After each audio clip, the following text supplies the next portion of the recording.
From Genesis to Revelation, ang bida dito, walang iba kundi ang Diyos. Amen po ba? Pastor, nabasa ko yung buhay ni Joseph. Grabe, ang galing pala niya. Mali ka. Kasi yung buhay ni Joseph, kaya siya naging maganda, kaya siya naging matagumpay, dahil sa likod niya may Diyos. At siya dapat ang mag-glorify sa buhay ni Joseph. Sa buhay ni Moses, sabi mo, Pastor, lahat pala yung ginawa ng Diyos sa buhay ni Moses. Huwag natin lagi mag-glorify yung mga tao kasi mamamali ka dahil ang libro na ito ay istorya ng Diyos at ng mga kasangkapan niya. Kaya napakahalagang binabasa ang Bible, hindi para makilala si Moses, makilala si Abraham, hindi. Para makilala mo ang Diyos nila. Amen po ba? Mga kapatid, pag mag-aaral ng Biblia, magbabasa ng Biblia, huwag niyong pakayin yung gusto niyong karakter, pakayin niyo yung Diyos. Dahil Diyos talaga ang binibida ng Biblia. Kasi bakit to? The history talks about His story. It talks about God's story. So nagbabasa ka ng Biblia, pinag-aaralan mo pala yung istorya ng Diyos.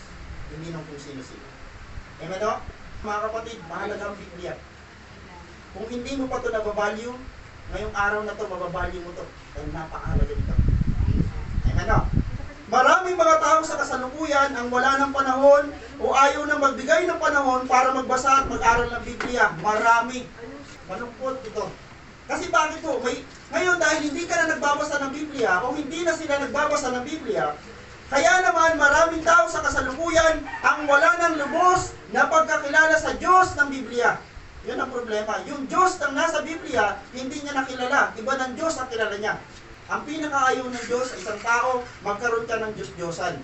Mga magulang na nandito ngayon, mga kabataan, darating sa buhay natin na tayo naman na magpapasa ng baton.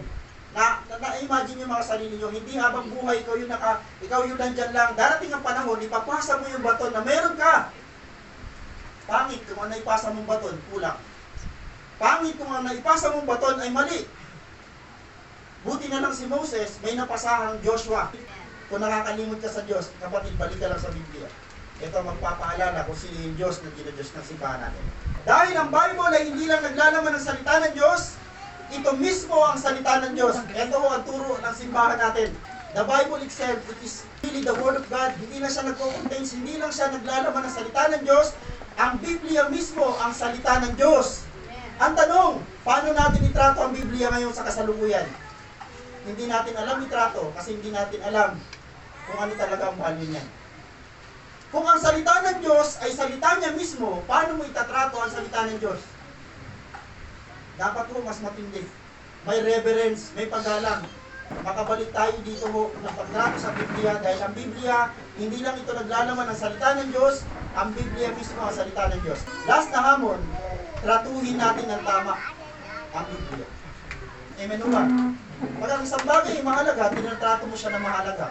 Amen, tama po ba? So ang Biblia ho, sinasabi ko sa inyo, tratuhin niyo ito ng tama dahil ang Biblia ho ay banal at ito ho ang salita ng Diyos na makapagbibigay sa atin ng kaalaman at pinaka-the best, makapagbabago ng ating buhay.